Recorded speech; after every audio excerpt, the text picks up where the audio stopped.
Well, good morning, everybody, and welcome to the Construction Mental Health Summit 2025, our summit at the summit. If you see what we did there, booking the top of a skyscraper. I'm your host, Fred, and today I'm joined by... And I'm Sasha Reed from Procore. And it's great to be with you. I think both Sasha and I are blown away by the size of the crowd we're looking out on. We didn't know how many people were going to be actually turning up today, so to see so many of you here supporting this cause speaks volumes. I can't tell you how humbled I am to see this outlook. There are no fire drills planned today, so if there is a fire alarm, please go back the way you came. You can sense the desperation for seats. We've even got one chap so keen to get in. Should we give him a nice wave? Come on, wave back. Hey! I couldn't do that job. I'm very glad to be this side of the glass. Before we get started, I really want to say, first of all, thank you to our event partners, because pulling off an event like this is not easy. So I want to say a huge thank you, first of all, to the B1M and Procore events teams, but also to these organisations who've stood up and put their support behind the Get Construction Talking initiative and are supporting us today. It's phenomenal to see this breadth and depth of support from across the industry. So a very big thank you to our partners for their support. All of these people are represented here today, so it's fantastic to have you guys with us. We really appreciate that. Now, it's particularly humbling for me to look out at such a fantastic group of people, such an amazing assembly of the construction industry. For me, I look out and see amazing people that shape our world. You guys work in an industry that touches the lives of millions of people on this planet every day. The problem we have is that many people down there on the streets below us don't see our industry that way. They see it through the stereotypes that they're fed. That's why I created the B1M more than a decade ago now, to try and lift up construction's best and most compelling stories and share them with a mass audience. And I'm incredibly proud that as I stand here today, an idea that started in my spare room is now the world's largest and most subscribed to video channel for construction, with over 3.7 million subscribers on YouTube, 32 million people watching a month, and over 1 billion video views in total now, which is awesome. It's an awesome place to be. We've had a lot of success with the B1M. I get to travel the world and film epic mega projects. We've interviewed world leaders, Sir Richard Branson. We've run ads on the London Underground, in New York's Times Square. It's been awesome. But it's not the full story. And behind the scenes, I am somebody who, believe it or not, has struggled with their mental health. And that might be a strange thing to hear when you look at my journey, when you look at my bio on my LinkedIn profile, or you see the stuff that I do around the world. But it's the truth. And in going through what I went through, I realized that this can affect anybody. It doesn't matter how good your life is on paper. It doesn't matter what you've got going for you. It can affect anybody. And I realized in my darkest moments that this isn't a conscious choice, it's a sickness. Get Construction Talking is about using the power of what I've built with the B1M to try and raise awareness of this issue and drive action around this issue in the construction industry, in the industry that I love. Obviously, I can't fix the problem, but what I'm pretty good at doing is raising awareness and reaching people. Now, in construction, for me, I don't think anyone knows you better than the people you go to work with every day, the people who sit next to you, the people who you chat about the boss with, who you gossip with, who you go to lunch with. Those people are always going to know you better than any mental health first aider or line manager, as important as those people are. So for me, if we can educate those people and make them more aware of the signs that something in their colleagues might not be right, enable them to ask those early questions, and then to point people to support, we can start at a grassroots level to really drive change around this issue and start to tackle this issue from the grassroots up. So, I mean, talking about some of the statistics around mental health, you guys will know these, but we're going to try and bring everyone up to speed in this first presentation, so you are aware. Shockingly, 2 construction workers die by suicide every day in the UK. I think we're all quite familiar with that statistic, but if you try and get behind the number, that's somebody at their breakfast table this morning with their kids and family who's then not going back to that table again this evening. It's shocking stuff. Same in the US. construction workers are 5 times more likely to die by suicide in construction than they are in any other industry. So the B1M and Procore came together to create the first ever global campaign to raise awareness and drive action around mental health in construction. What we're both really good at, both our companies are really good at, is reaching people and raising awareness. But what we're not very good at is helping people directly, which is why we've structured Get Construction Talking around lifting up the 5 fantastic construction mental health charities worldwide. So this is how we came together. The B1M brought the video channel aspect, the social media reach, and Procore brought its extraordinary software platform, which is now used by millions of people around the world. And together we've had some fantastic traction so far, which Sasha will take us through in just a moment. Globally, this campaign has taken on all kinds of different facets. As I said, we've had the free video series on YouTube. I'm really pleased that we put mental health front and center on the B1M YouTube channel to almost 4 million people. We've had a podcast series. We've run events in all around the world, as Sasha's going to show you in a moment. Adverts in New York's Times Square, London Underground. We've got an action plan. It's been very, very good. We've also raised almost $700,000 worldwide to date for those 5 construction mental health charities, which is huge, a transformational number. So yeah.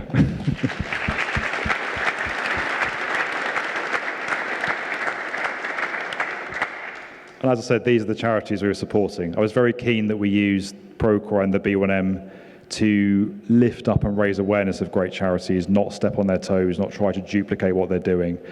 So these are the 5 charities that are benefiting so far: Construction Sport, Lighthouse, and Mates in Mind in the UK, Mates in Construction in Sydney and Australia, and the Construction Industry Alliance for Suicide Prevention in the United States.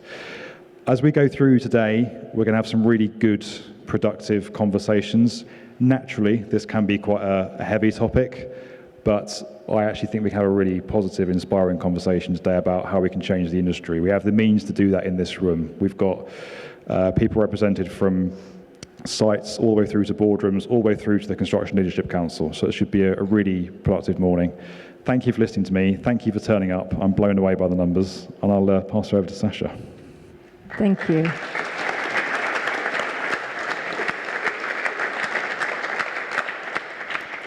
It is truly an honor to be here on stage today with Fred and his team in order to actualize this type of movement. I do want to note that when Fred said this is a global initiative, it truly is global. Fred has been on a little bit of a world tour. So we've touched almost every corner of the globe to have this conversation. And we've had the chance to interact with individuals like yourself from all different roles and responsibilities within construction. And one of the things that we've noticed in that journey and in that conversation is that we have differences potentially geographically, but as a core, our industry is very similar in these regions. And thus far, in the only 2 years that Procore and the B1M have been together, we have reached over 25 million people with this message. And I want to let that number sink in because it has really just been 2 years from the time that Fred had an idea of wanting to address this topic in construction, which is not a topic we're unfamiliar with, but it hasn't been a topic that has been front and center with action plans to address.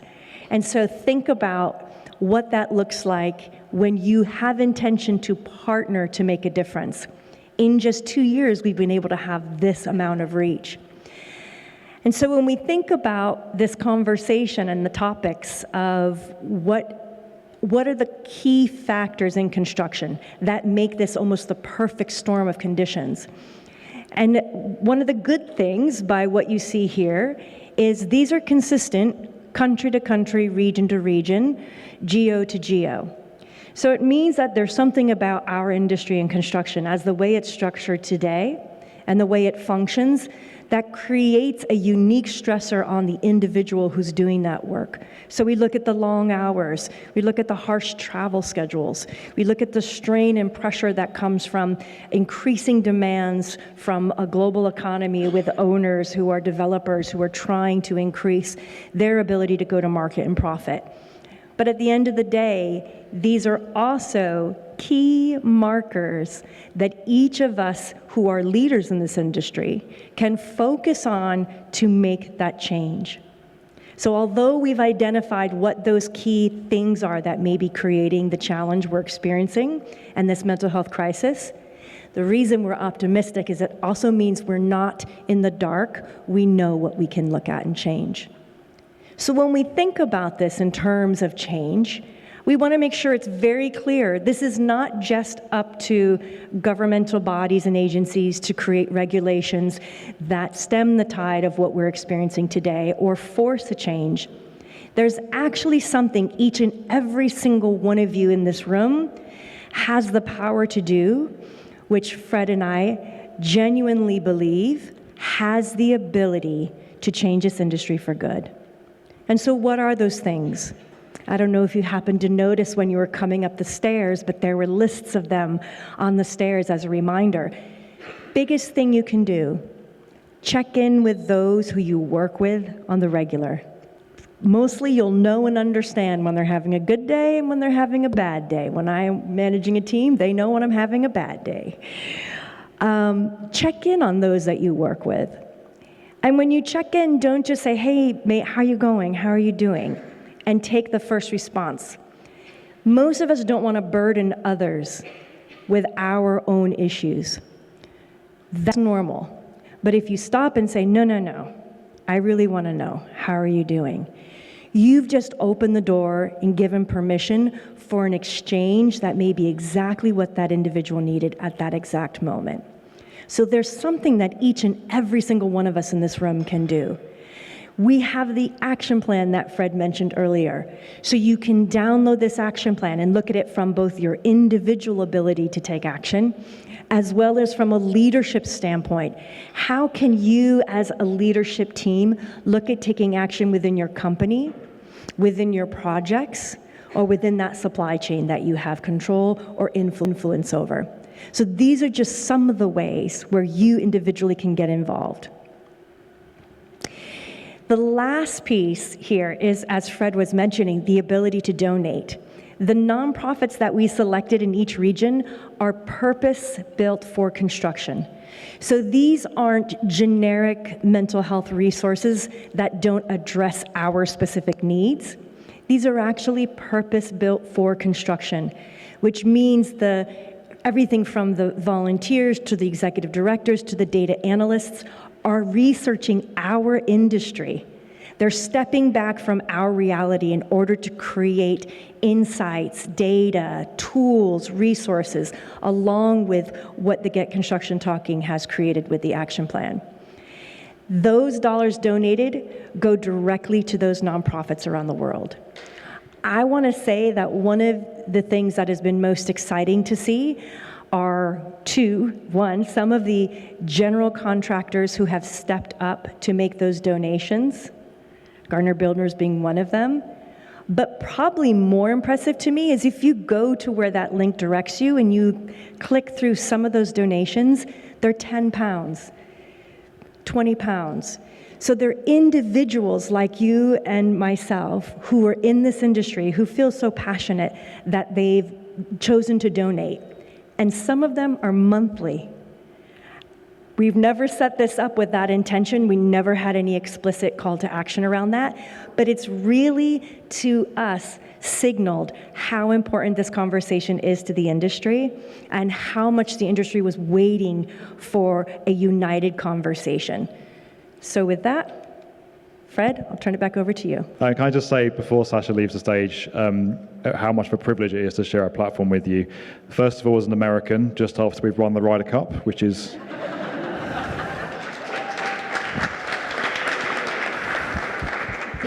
such a sweet moment. But also as somebody, I know Procore obviously is a massive stock market listed company that's supporting this, which is fantastic. But within that big organization, no one's championed it more than you. So thank you so much for your support. Fantastic. Thank you. Thank you.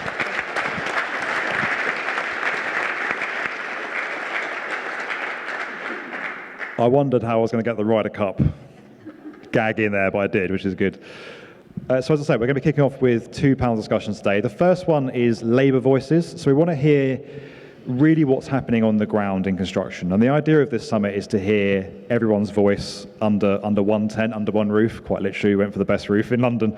But the idea is to hear from people on the sites, to hear from big organisations, some of the work they're doing, and then also at the end of the day to hear from the Construction Leadership Council as well, actually from Mark Reynolds, who's co-chair of the Construction Leadership Council, kind of the ultimate authority in the UK construction, which would be fantastic. So today, first of all, we're kicking off with Labour Voices. To introduce our panellists to you, we've got Steve Kerslake from Construction Sport on the end, Brett Smith from Gardner Builders, who's travelled over from the United States, so we appreciate you being with us, Brett, and also Katie Kelleher from the Construction Plant Association. So good to have you with us. Katie, I want to start with you. When you are out on sites, when you visit sites, what's it like on the ground? How are you seeing mental health treated and addressed, and is it being taken seriously? I think it's a real struggle. I mean, I don't think I'm going to tell anyone anything they don't particularly know at this point. And I think, there's a lot of box-ticking exercises which companies comply to, which, it needs to be done, and maybe it's a positive thing, maybe it's not. The problem is with the workforce on site, there's a bit of a divide. So when as someone who's worked on site, it's kind of a very much them and us scenario, which I'm not sure where it comes from. Maybe it's, working conditions, maybe it's how hard people work, maybe it's traveling.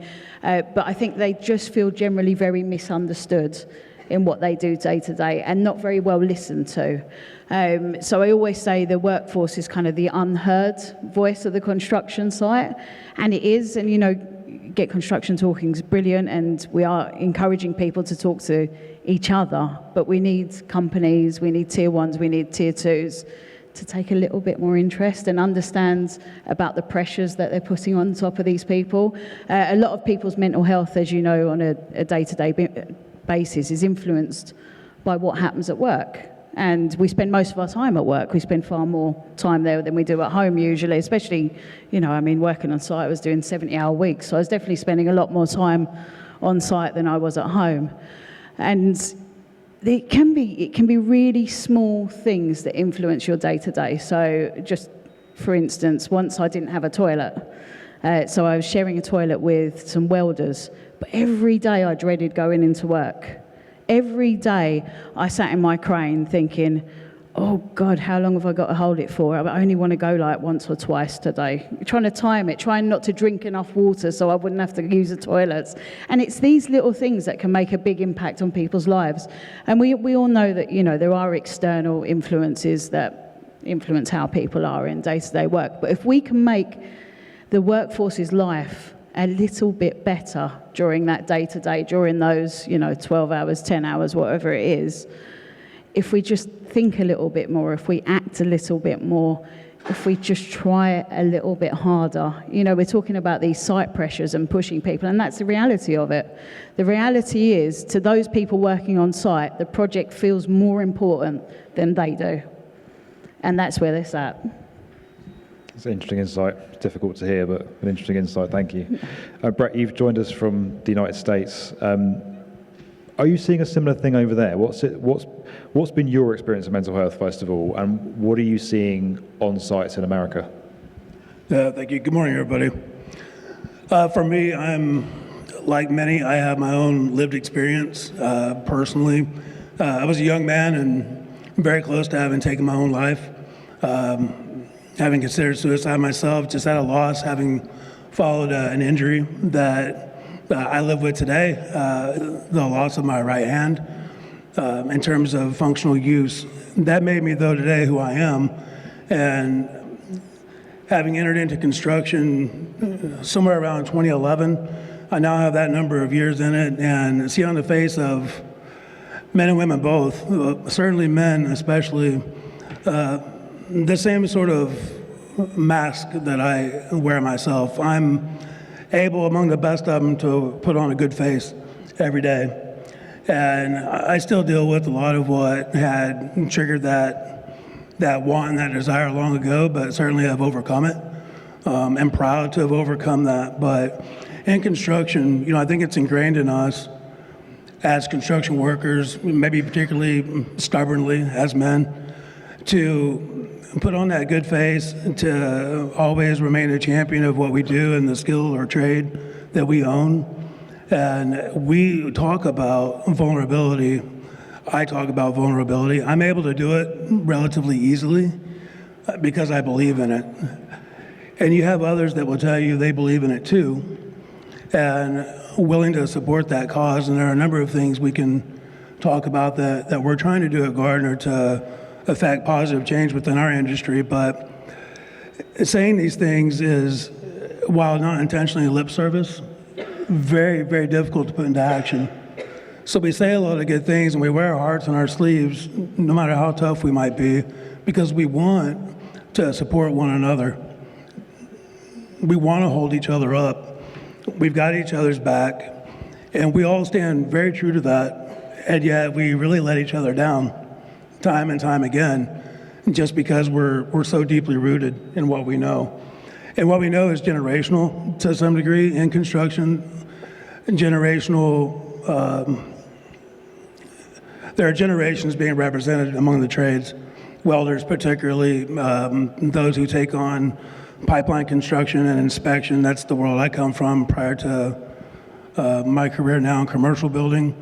But one bad, call it mental model after another is handed down from one generation to the next. We have hope in a generation coming into our industry, but it's also very difficult to have them find the construction industry appealing, right?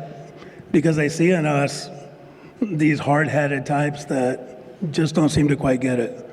And speaking to it personally, that's not who we are, but that sure is the face we put on.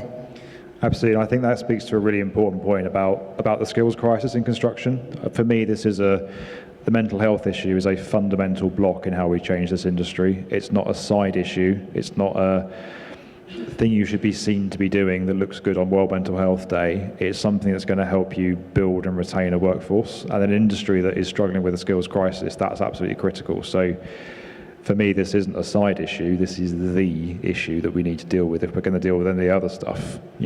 Recruiting and retaining the best people, building the buildings the world needs, building in a more sustainable way. All of that comes from great people, and we need to get this right if we're going to go on to tackle that. Now, in the spirit of Get Construction Talking, we've invited Steve Kerslake, who is one of the biggest talkers in all of construction. Your reputation precedes you, Steve.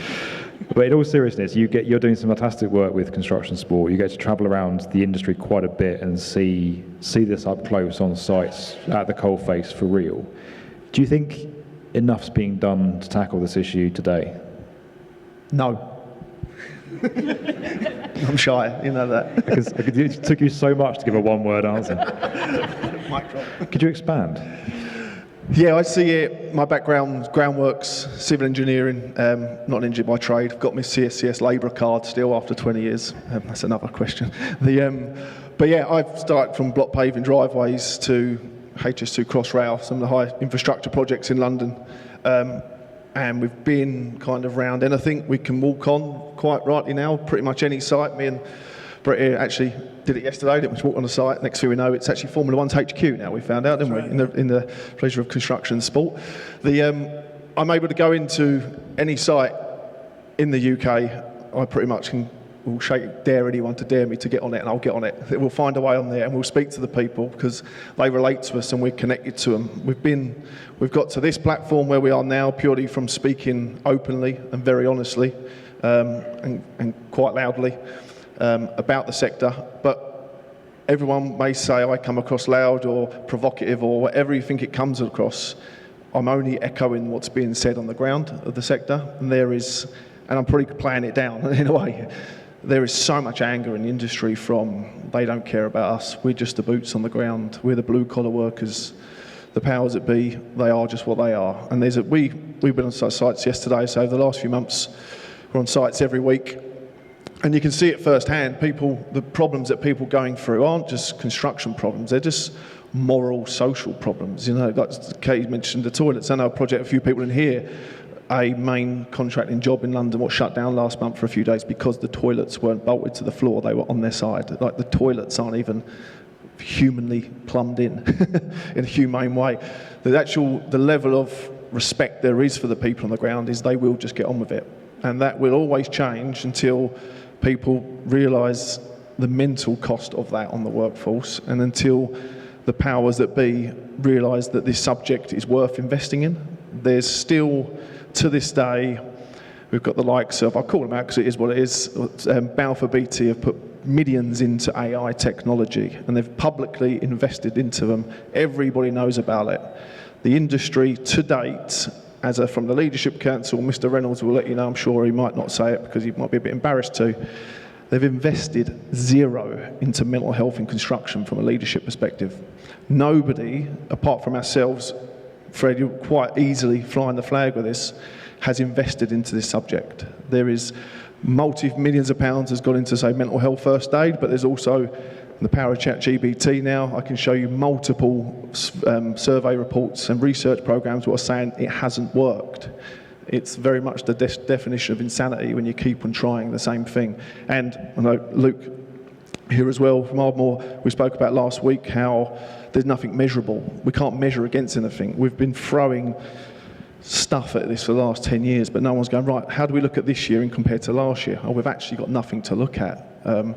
And the industry, we're seeing it completely. So why are you not invested into it? That's what my question is to the powers that be. Yeah, and I think the purpose of this panel was to make sure this stuff gets heard, because it is difficult stuff to hear and it's frank stuff to hear, but this is why I wanted to have this conversation at the start of the day. I think the investment point is important. I think there are companies putting health and safety resources covering health and safety, so they are addressing mental health. They may not be sort of big, fat, X $1 million investments, but I think for me, I do see some investments happening on the ground through managerial approaches and systems being put in. I don't think you can say there's no investment. Yeah, no, as a whole, as an industry, as a whole, individually, there's some great companies doing great things individually, and I get that, and there's some in between these companies. But in terms of someone going, right, we walk into this room, who owns construction? Who's the power that be? Thankfully, he'll be in the room. Is he here now? Is he, Mark? Not yet. When he gets out of bed, he'll be here. We can say to him, what are you going to do? You are the ones that umbrella this sector. You are representing us to government.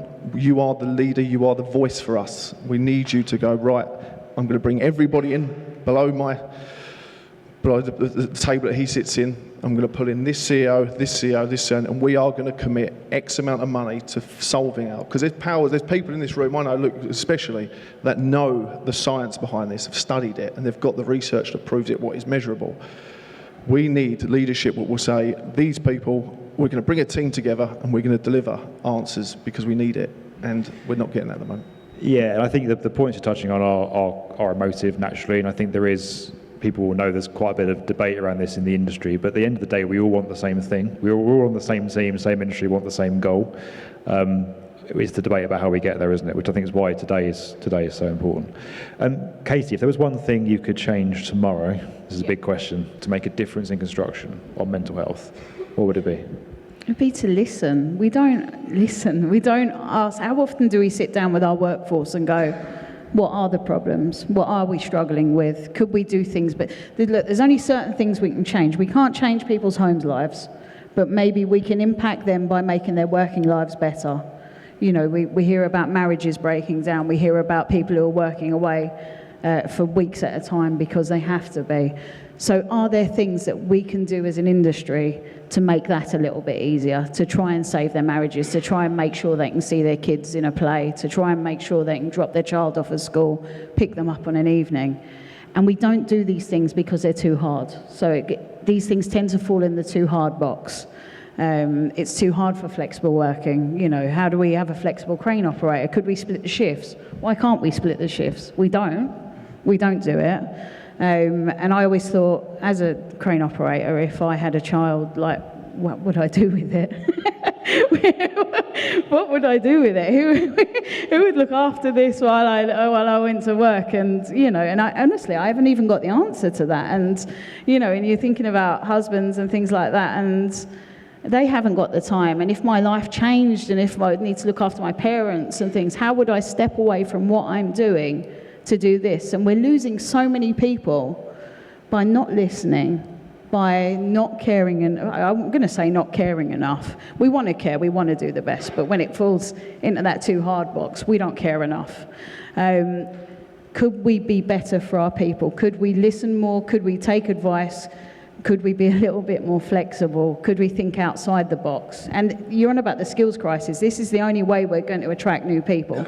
When I go into school, I do a lot of school talks as STEM ambassador. When I go in there and say, oh yeah, I work 70 hours a week, but I get really well paid.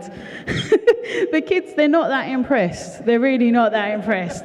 They're impressed that I've got a nice pair of trainers and, you know, nice clothes and things like that I can afford. But other than that, they're really not that impressed with 70 hours a week to go and do that. But when will I do this? When will I see my family? When will I play games? Well, you won't. But you'll earn a lot of money, buy clothes that you're going to never have any time to wear, but it's fine. Yeah, I think the advice is care more, listen more, sit down with people, find out what's important to them, find out what's working, find out what's not working. I think you'll be surprised. Well said. And I think that really underlines the importance of getting it right, because the reason you're on this panel is because you have a front row seat at so many sites around the UK, but also because you are an inspirational role model to many people, especially young girls who we need to come into construction. You are what they should see when they look at the future of this industry. So it's important that what you're putting out there is as good as it can be, because you're one of our frontline salespeople. So. Always, and it is that thing. And like I say, I did do a lot of school talks, and it was always a bit, I'm selling these people a dream, which I know isn't set up for them. And there's always that bit of guilt. Yeah, it's brilliant. You should come work with us. And I'm getting all these, because I moderate a number of women's groups, women on the tools and things like that. And I talk to a lot of people on site. And then I'd hear these horrific stories. I mean, I'm talking sexual harassment, I'm talking rape, I'm talking all sorts of things. And I'm going, how am I talking to children about this industry? And these are the things we need to change. We can't just always turn a blind eye. Just on that, so yeah, exactly that as well. We're said in this industry to people, as Katie, I'm a huge advocate of this, but we're saying, come into our industry, we desperately need you, and now the government is saying we need more and more and more, and we're all sitting here knowing that there's a higher chance you're going to kill yourself in this industry than anything else. Yeah. Brett, from your perspective, if you could change something today, if you had the power to change one thing to tackle this issue, what would it be? I appreciate that question. It's really a challenging question to answer, because the first thing that comes to my mind is the luxury of time. We really need to take time. There's power in the pause. And in construction, we really cannot afford, as we see it, to pause. We're in pursuit of work. We're in pursuit of margins. We're in pursuit of revenue and growth and goals and objectives and the vision of our companies. Gardner is truly no different than anyone else. So we're not to sit here hypocritically telling you that we've got it all dialed in and doing it right. You know, we're struggling like everybody else as we try to get it right. There are things that we're doing as a company that are honestly no different than the effort others are putting into it. We've established what we refer to as peer champions, individuals among our team willing to show up for others. When someone's in a moment of crisis or just having a low day or is down, there's a list of individuals that's been published to our company that those folks can call and lean on.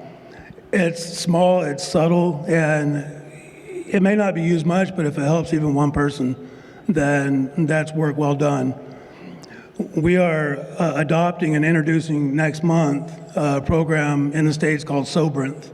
Sobrinth is a program that avails to us professional resources and people with lived experience having to do specifically with substance use disorders. In the United States, there are over 48 million people who have some form of substance use disorder, whether it's abuse or it's misuse or whatever other form it may take on. It affects 2 in 3 families within the states. And of those people, 70% are employed. So we're talking about us, right? highly functioning, doing well in society, representing very successful companies, and yet there are issues that go largely unaddressed.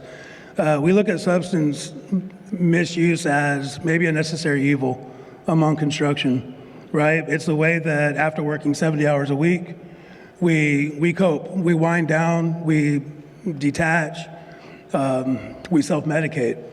And that becomes a problem, and it affects our families. We show up a lesser version of ourselves, and what our families want from us is the best version of ourselves, the same as we expect from everybody else. Our teammates, our family, those that we support and support us. So with those things being said, it's time, because those things take time. Yeah, I think the point you're making about looking after people is one that I think will resonate with everyone in this room. You know, whether you run your own company or you work in a small team, we've all got targets, we've all got KPIs, we've all got deadlines and budgets, but you're only going to achieve those if you've got the best people around you and if people are feeling okay and turning up ready to go.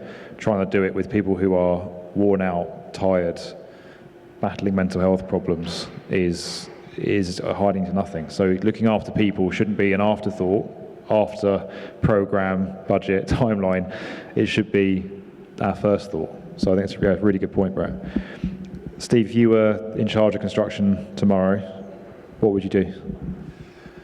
I think we're going to carry on doing what we do anyway at construction support. Everything we're doing is about as much support we can do to the ground to get people moving, but everything we do will count for nothing if legislation isn't put in place to oversee employment law around this topic. At the moment, we're in an industry, as well as the whole country, in employment law. Obviously, the US is different, but in the UK, the HSC does not recognise suicide in the workplace as a matter that is kind of governed. There is nothing in place that says stress in the workplace has led to suicide. A company or industry can be held accountable.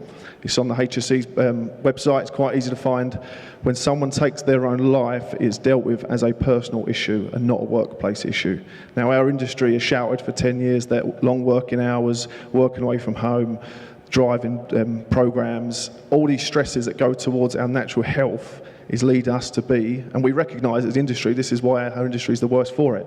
But as soon as someone takes their own life, it's passed over to a coroner, and as the report I was sent through from Katie, my colleague sent me yesterday, it goes to a coroner. The coroner will look at it and go, yeah, death by suicide. That's it. They don't look at any of the behind the story, what's gone on behind. And everyone goes, well, it's too personal, you can't investigate. You can walk into the workplace and find out what that environment's like. You can find out about what stresses these people had without infiltrating a whole family. There is nothing in place what's doing that. Ruth Perry, the headmistress, I think it's headmaster, I'm not too sure the right terminology, up at the school, up north a little bit, I think in the Midlands, she took her own life because she couldn't deal with the pressure of the Ofsted report.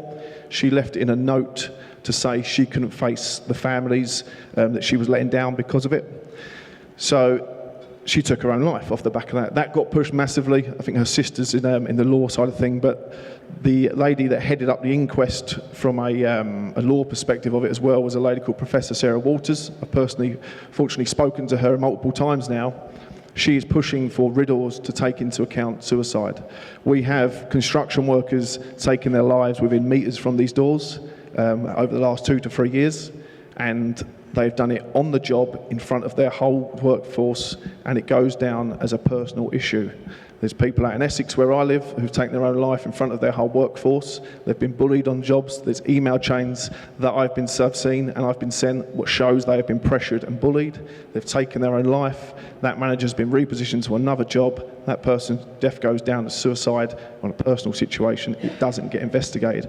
We have 2 suicides in the UK alone every single day, 700 plus a year that we know about, that we think we know about. ONS doesn't report it in that way because they take into consideration that hairdressing and salon work is also a trade. That is just the way it is. Anything to do with college gets put in the same category according to the ONS.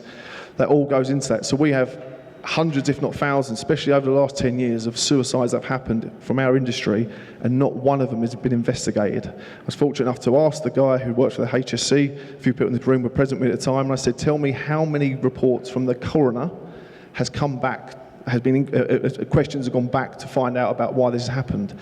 Not one. Not one has been investigated. I think it's been a very frank, very honest, quite difficult panel discussion, but that was the goal of it at the start of the day, was to really hear from labour voices, hear what things are like on site, so that when we go through the rest of the day, we can bear that in mind and bear that context in mind. But I really appreciate you guys talking to us. We've got 10 minutes now up to 10 a.m. to take some questions from the floor. We're not going to be able to take everyone's question, but we'll take as many as we can. Yes, lady in the front here. Yeah, sorry. I'm not sure yet if it's a question or a reflection. You've said some amazing things, Katie. You said about how important it is to listen. I mean, that's just the basics almost, isn't it? But from my perspective, I work for a gambling support charity. Listening is all well and good if you know the right questions to ask in the first place. One of the things we come across in our space is that people aren't talking about the hidden addictions like gambling. Obviously, you mentioned, of course, that you're doing some amazing work around the sort of the substance abuse or misuse. And you know that there's like 2 to 3 families in the US, you said, that are affected by it. Do you know that if there's similar stats around gambling? And Steve, you obviously mentioned about suicide rates in construction, which are horrendous. There are issues with the number of people that are dying by suicide as a result of their gambling, but again, the right questions aren't being asked. So from my point of view, obviously I massively support the work that you're doing, but is gambling the sort of the subject that's still not being talked about? Because there are so many links between gambling and mental health, gambling and comorbidities with other substance abuse disorders, and also with suicide as well. Yeah, I got that one. Yeah, the gambling one has been really interesting, actually. I was in an Irish pub at 2 a.m. last year discussing this situation. Doesn't narrow it down, Steve. Could be any day of the week, couldn't we it? drove tractors from London to Donegal, and we had this conversation over too many beers to go to work the day after, shall we say. But it come up with a few of the guys there who were tunnellers on HS2, and they said, yep, we're doing the extremes of it tonight, but we can't go out just have a couple of drinks anymore because of the limits on site with alcohol are lower than driving. So that is putting the fear of God into one losing their job. And I'm not saying they should go out and get bladdered, and as much as some do like to, but it's sending people back to their rooms on their own because they don't want to go out and socialise. And we're saying to people that the only way you don't do that, go out and drink, is just get back to your room. And we've had it, we go around, Kate, we've been to exhibitions recently where you do go back and have a few drinks, or you go back to your room. Those ones who go back to the room, they're sitting there silently, bored, with something to do, and they'll start away, put a fiver here, fiver there. That whole, the societal issue outside of construction as well with the gambling thing is extortion. It's terrible, isn't it? And I know the way these companies operate is disgusting, and if you watch the documentaries on it, and there's plenty around, how they will hound people for more money even though they know they're low, and even some of them are taking their own life. The emails, the parents of these people taking their own life are watching these emails come in begging for more money off them. I think the Premiership football, I believe 2028, it might be a year or two either way, is banning the advertisement of it, the gambling side. It is a huge, huge problem, and the most annoying thing with that, it is so quiet as well, and it's silent. You just don't know. It's there in your hand. I used to go put a pound on the Grand National with my dad, and it was a thing to go and give the pound to my dad outside because I wasn't allowed to walk in with him. But then when I'm not suffered with addiction, but I can sympathise with anyone who has. But to me, it was always like, to gamble for me is like to have actual cash in your hand, give them a fiver, then get to hopefully when you get back, and that was a physical thing. But I can't struggle with my head seeing it when it's just numbers on a screen. It is nothing, is it? And it just goes so quick. Yeah. And it's a huge problem. Brett, what's your perspective on this? Because you mentioned this in your answers earlier. What do you think of this? Gambling specifically, Yeah. I said earlier, as a company, Gardner is striving to change the industry. That's what we say of ourselves all the time, and we do our best, we do our damnedest to live up to that. But to your question, gambling is not something that we've really talked a lot about. When we look at substance misuse, abuse, substance use disorders in general, we're really taking into account the behavior, right? The mental model that triggers that behavior. We're looking at where, as a company, we can help to curtail some of that, curb those behaviors by being more supportive. We make it a point to, as any company would attest to, I'm sure, pay our employees well, to not put them in a position so that they're stressed financially, but whether it's through substance misuse, it could be gambling. Families are struggling financially despite overtime hours being worked, and the overtime hours being worked are often being worked voluntarily, wanting to bring home the fattest paycheck they possibly can, right, to support themselves, their family. We don't know exactly what that money is going to. We also try not to pry, right? We're already taking from our workers so much of their time, and so what little we can give back to them, we do. We reward them in any way we can, but I agree, that's something that likely is very unspoken. We have one more question, possibly two, depending on what the question is. Lady at the back there, yeah. The microphone is on its way to you through the forest of people.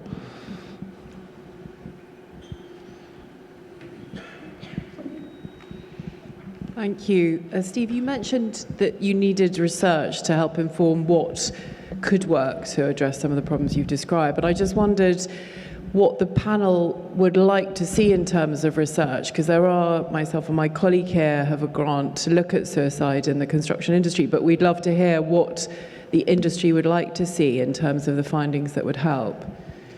Start with yourself, Katie, is that okay? Sorry, on the spot. Yeah, sorry, I was still thinking about gambling randomly, but I mean, statistics side's probably a bit more Steve, to be honest, about what he needs to push forward. I mean, for me, it's useful as someone who talks about things like this to know what's going on a bit more directly, because we tend to just pull things out and pull random things from here and there and just quote them because it's all we have. Something a bit more formulaic, something true, something that can lead back to something else would be very useful for me. I mean, Steve, you probably know a bit more about what you need. Yeah, for me, in May this year, CIOB published a big report on the statistics in the built environment and mental health related. If you go back every 6 months, there's kind of been another research study done, another research done, no disrespect, but it's always been focused on the outcomes. What does it come out? Everyone's depressed, anxious, programs are on top of people, payment procedures are below, and it's all based on the aftermath. And my theory is, and it just basically all pushes in the narrative to us, what I'm going to be selfish with and go with, but look at what's being done out there already and highlight the benefits of that research or the work that's been done. So we've been on job with Phoenix ME, was last week, we had 40 people on Peloton bikes spinning through the day, and the camaraderie what was built within that team, and people in the same offices who hadn't spoken together before were with each other, building in the team at EFOS. We've got 2 of these events next week, tomorrow, 2 next week, 80 people again. We've got a rugby match in a couple in the middle of November, little plug if you'd like to come along. 250 guests all coming to be involved around sport and exercise. Everyone who comes to the events we're doing, and I will say this with the support of everyone on this panel, actually, Gardner Builders, CPA have been massive for us this year, and obviously Fred's backing and support this whole campaign. Everything we are doing is turning to gold, and it's amazing. The people are coming off the back of it. Everybody loves it. No one's had time like it ever before in construction. We don't get any funding or support from this sector. The CITB doesn't see the training that we do as training. They see it's something else. That's another political debate. They'll sit with their £100 million in the bank and talk about it to themselves. But my head is at the place of, look at what's being done. I'm not the only one doing good work. There's a lot of good work out there. Look at the people who are doing the great work and research how that work is working and blow that up and show people that we only go for a walk once or twice a year. We've got another walk next week for 24 hours. It's a bit bigger than the average walk, but we do it on events. We don't do a lot. We just got a half-decent marketing team and puts it online. It looks like loads, but we're the only ones in the industry doing it. We're the only ones who can produce a rugby team out of construction in the UK. We're the only ones who've put together an actual industry-based football team. We've got hockey teams, rugby teams, all being discussed at the moment, all these different industries. For guys and girls, we're taking people to retreats a few weeks back. We've done so much, and that is only off the bare funding we get from companies that support us on the ground. If what we do works, science has proven that sport, exercise, fresh air, getting out, engaging communities, everything we do goes back to there's a community behind it. Every WhatsApp group we get, if you're not in a WhatsApp group in this room with us, where have you been? We've got a lot of them, and everyone's getting sick and tired of how many there are, but it's people supporting people, and I'd like to see the good stuff that's being done blown up, because the negatives is just depressing. Yeah, so the impact, what's working, what works well and learning more from that. Fantastic. But at that point, I want to say thank you to our first panelists. We're now going to move on to our second panel, which is going to be looking at some fantastic organizations who are doing some really good work already on trying to tackle this issue. Thank you very much, guys. Thank you.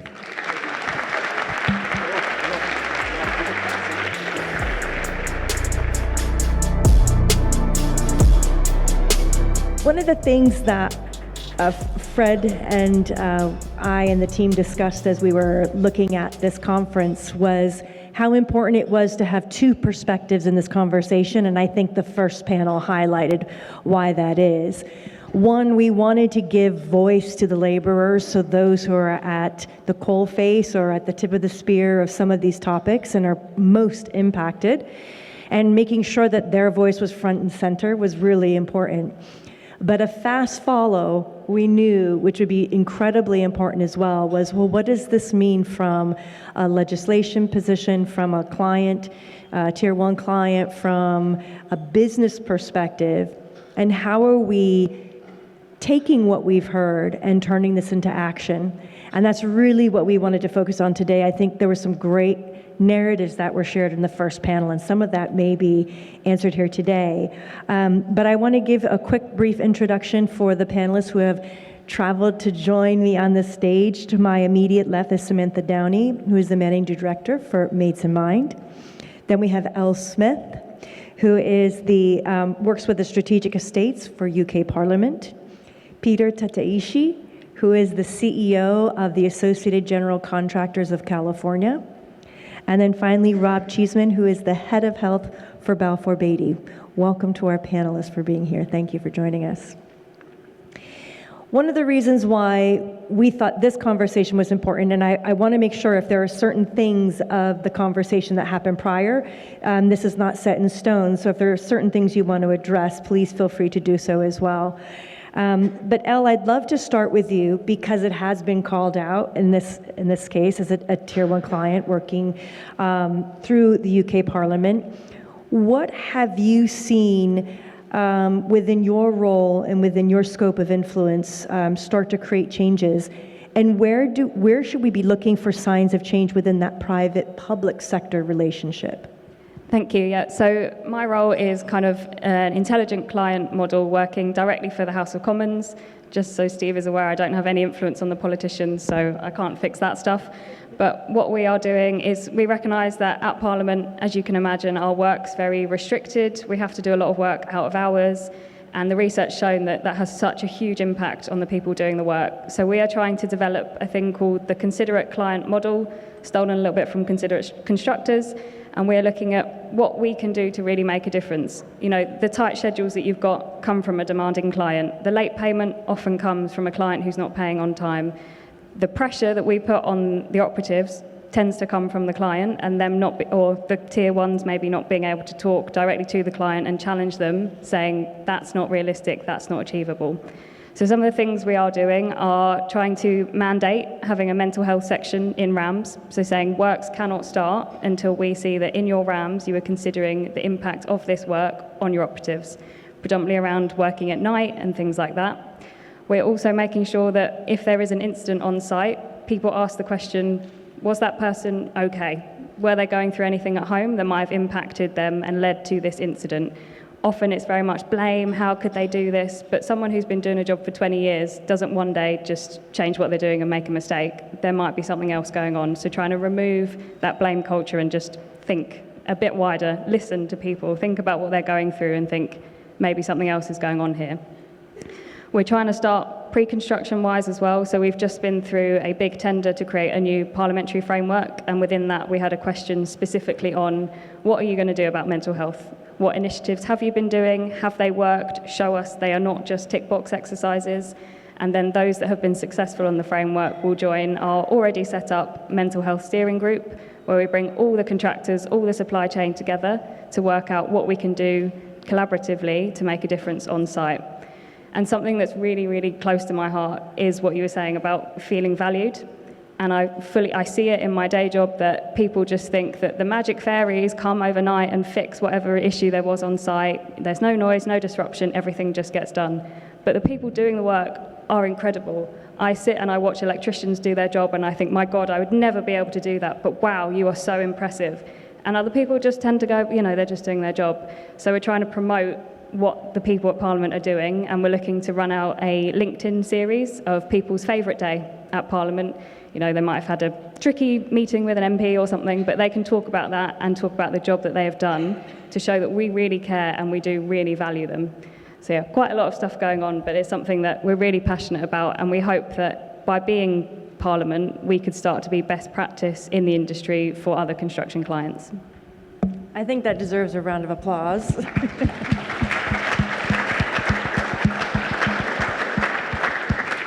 Because we don't have an easy button for this fix, I think each of the initiatives, perspectives, resources, and decisions that are being made here will create the collective motion we need to have change at scale. So I definitely don't want to leave anyone on this panel feeling like they have the pressure all on their shoulders. It is actually the collective. One follow-up question I have for you is, how do you see some of these innovative, declarative motions potentially impacting the responsibility from that tier one client or influencing culture at all? So I think we have started to see some really positive feedback from our teams on site. We had a Mind Fitness event a couple of weeks ago, and it was attended by over 100 operatives, and all the feedback was so positive, being like, wow, you've actually let us take a morning out of our work to come and hear from people like the Lighthouse charity and understand where they can also get support. And I think, being a public sector client, we have a bit more freedom. We're not as profit driven as maybe private sector clients, but the research shows, and maybe this is something else to be researched, is that if you've got healthy, happy people on site, they're going to be more productive. So that is where we need to show the private sector clients that they could also do this, and it would just be better for everyone. They need to see that it's not just money driven, everything has to lead to money. There are real people doing this work, and we need to support them. Excellent. And Peter, this almost segues very nicely to you and to the work that you're doing with AGC of California. We talked earlier about this mental health crisis being a global crisis, that this is something that has a global impact. What are the primary indicators you're tracking from the U.S. as to look at not only the crisis, but potentially improvements? So are some of these things actually improving? And what role is AGC playing in either awareness or improving? Great, thank you. So we have a huge problem, just like pretty much everywhere in the world right now around the construction industry. So we're tracking right now, obviously, on our suicide rates. We're 5 times the national average. We're the second highest industry in suicide rates in the country. The challenge with substance misuse or abuse really comes down to, if you look at our statistics nationally, for every overdose that happens at work, 23% or nearly 1 in 4 is a construction worker. So we have the hugest or biggest problem when it comes to substance overdoses and that misuse, that abuse that's happening within our industry. And so we're having to look at those numbers and really start to talk about what's driving that. Why are we having those issues? And so when we look at the numbers, those are stats that we can hopefully see trend, I'll say, downward.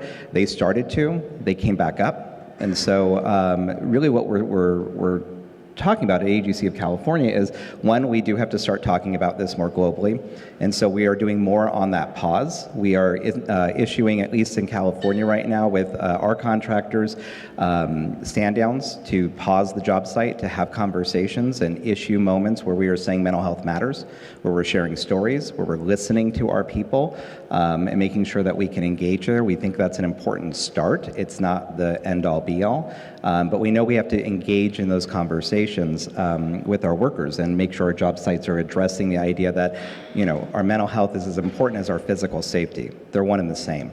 And so we're going to be more physically unsafe when we are mentally unsafe. When we are not taking the precautions, when we're not in the right mindset, we will take different risks. We will put our colleagues at risk when we're not realizing where we are if we're not in the right headspace. So we have to really be talking about those things. So at AGC of California, beyond that, though, We're working with our government. The state of California has actually issued our association a grant to actually start talking about how we improve culture on job sites, how we start working with contractors to say culture matters, and we have to improve the job site itself. So we're instituting a program called Green Dot. It's a bystander intervention program that we can help train our job sites on how do we support each other, how do we talk about things beyond just substance misuse or abuse on the job site, but also bullying, situations like sexual harassment or others, where we can start helping people be able to start working through the job site and saying this is not okay. How do we provide those tools? And so we want it at the job site level, but it has to really start at the top. We've come to fully appreciate that no organization will ever outperform its leader. And so if the top is not making this a priority, is not practicing it and believing it, the job site's not going to actually do it. And so we're having to say it starts at that top, and we've got to be able to have the tools and resources down on the job sites to support everyone. And when you think about this kind of ecosystem, for those of us who work in construction, that's essentially what we are. We are silos of excellence that come together to deliver a common good or a common project. So when you think about this, the ecosystem of industry, what role do you see associations like yours, there's similar ones in the UK as well, what role should those organizations be playing as part of this ecosystem? So one of those areas kind of goes back to what you were saying, is how do we support our public owners, our clients that we work for, be better clients, be better owners. One of the challenges that we see, why we start to believe, and somebody asked from a research standpoint, and I would say we in America want to know more about what is the cause, the root cause of this opioid crisis in America right now in construction. And I firmly believe, this is me just looking at the anecdotal evidence saying, look, what is being told to us right now is we want on time or faster schedules, done cheaper and done better. You can't do that, right? That's not possible. And so when we have clients who are pushing that, especially our public owners, our agencies, our government agencies that are wanting to build, what they're saying, and in America, I don't know how that's done here or globally, but in the United States, we look at the hard bid dynamic, the lowest bid, to protect the taxpayers' dollars. We want the cheapest bid to win every time. And so what does that mean? It means we don't give sick leave. We don't have paid sick leave. And so if you don't work, you don't get paid. And so this becomes a challenge. If you do a minor injury, it is much easier, instead of taking the day off because you're not getting paid, to just borrowing a pill from someone. And these things start to happen. They start to pile up. It starts to create the cycle. And so we need owners who understand paid sick leave needs to be a priority.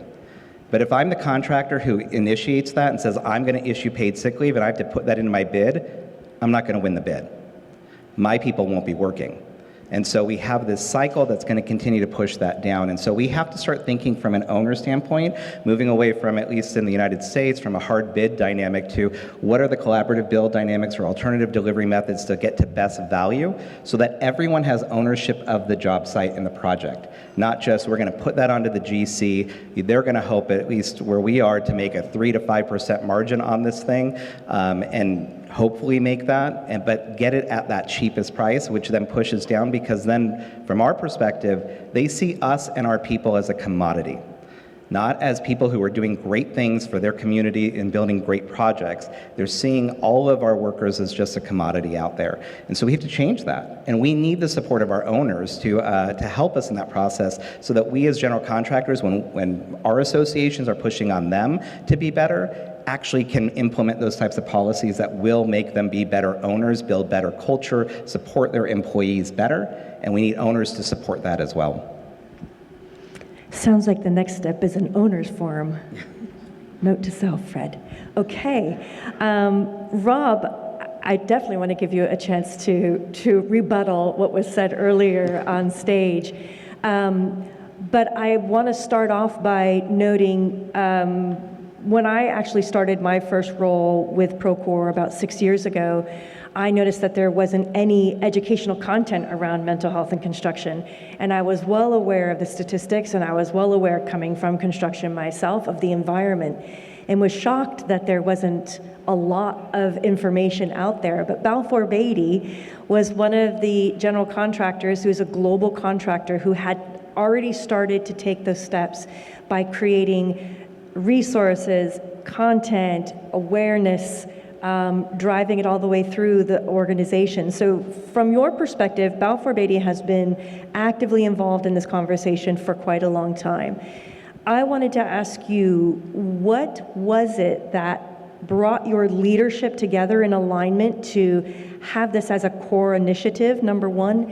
And number two, what impacts have you seen from that? Okay, thank you. Yes, we are trying to do stuff. We're just a company that are trying to do the right thing, and trying to lead where we can and listen where we can. I think to answer your question, so I started with Balfour Beatty in 2019, by which point the Healthy Construction Leadership Group had been set up, Mates in Mind had been founded, and I think one of our previous directors, Heather Bryan, for those of you who know, was key, in actually driving that forwards. And that came from her HSE background, and that came from the fact that the overall cost of ill health in construction was intolerable. As a whole, it came from the statistic that you guys will all be familiar with, the fact that for every single safety-related death in construction, there was 100 health-related that were linked to past exposures at work. So that was something that needed addressing. And then I think it was, someone better admit, 2015, 16, wasn't it? The Mates in Mind was then founded, and Heather was a key part of that. And I think the honest answer is there was never really a pushback from leadership. There was an understanding this had to be done.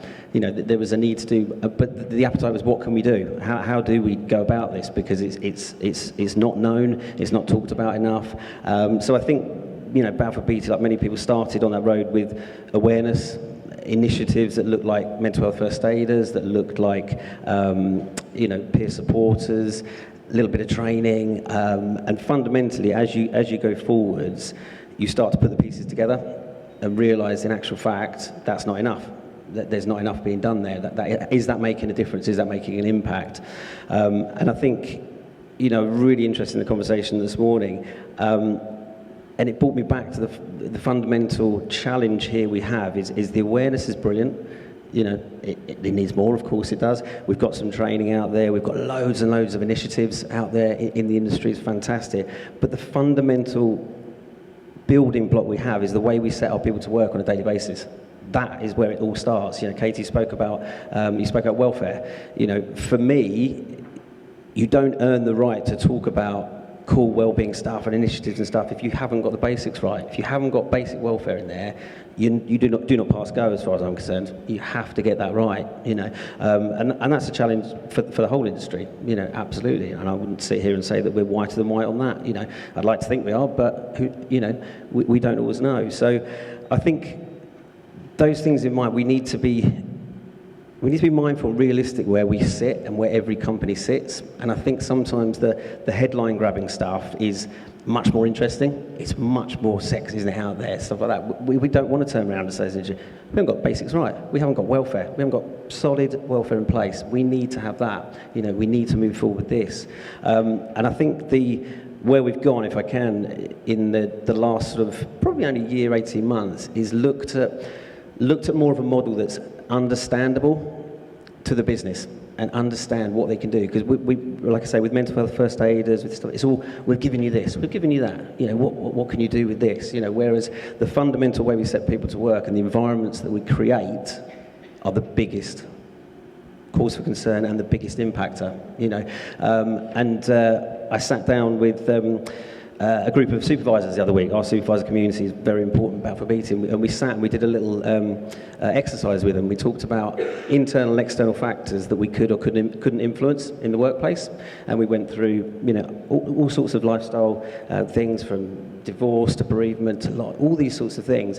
And we came to a point and we looked at it and we said, well, we do understand that we can have an impact on all these things. We can't control them, but we can have an impact. And whether that impact looks like a supporting role, or whether it looks like we can fundamentally circle around and go, this is actually seated in the way that we set you to work in the first place. But the supervisors, it was a great moment, because the supervisors, it dropped, and they said, yeah, we actually can impact everything, can't we, in some way? You don't have to own it. You can understand the model. And I think that's a real key for us. is trying to make sure that throughout the whole organisation there's an understanding of the role that you can play and what you can do. And sometimes it's not it's not the highlights, it's not the fun stuff, it's the basics, and that's where we have to start from. One of the things that was said earlier was that happy employees, there's an economic impact to the business. And so, Rob, as you're looking at, which it's refreshing to hear that there wasn't a discussion to be had at the executive level, but it was an obvious agreement. As you look at that economic impact, is there a way that you're tracing or tracking that economic impact for Balfour Beatty as a contractor in that regard to your employee wellness or in any of those employee programs? Yeah, so tracking it economically is obviously challenging, isn't it? We all know about the lack of data in that area. So I think the honest answer there is, from an economic perspective, it's all speculative, isn't it? It is based on performance, it's based on targets and stuff like that, and it's not accurate. I don't believe. The having multi levels of feedback is the most important thing for me. Because I've always said if the boots on the ground aren't feeling it, we're getting it wrong. Fact. There's no hiding from that. So I think you've got the tools that are at play for most of us in the business, whether it's site visits, site tours, executive site tours, all those sorts of things. There's a huge drive for that. So some of our most senior people in the company will have a target of sort of 50 site visits in a year to get out and speak and understand the challenges. And I think that feedback, even more so than the financial element, is more important. Much more important to actually understand and listen, because I think one of the things that I don't like hearing when I go out is we can't do it, or what's going to change, it's not going to happen. You say, well, actually it can, and what can we do to actually make it better? What can we do to change things? And those conversations are key. Absolutely key, and that's where I touched on earlier, our supervisor network. That's why they're so key, because they've got that touch point every single day of the week to come back, and give that feedback, and let us understand what is going on and are we getting it right. Yeah, we're not all the time, but there are pockets of some really, really good stuff out there. I think that's an important thing for all of us. Clearly, each of you in this room here today are here because you understand the nature of this conversation. You have some internal passion, determination to address it and to be a part of the solution. And I want you to not miss the nuance of what was kind of just stated there. Is, as so many times when we're in a position of influence with leadership, we're asked about the dollars and cents of things. We're asked, what's the ROI? And having been in construction technology for 18 years now, and not just trying to convince people to use it, but then trying to quantify the ROI, sometimes that is really, really challenging to do. However, the nuance is that in having a conversation and asking somebody who is in the position of experiencing this thing, what do you need? What is it like from your perspective? What can we do to better support you? That is the closest you'll get to an ROI that can be measured of anything we're talking about today.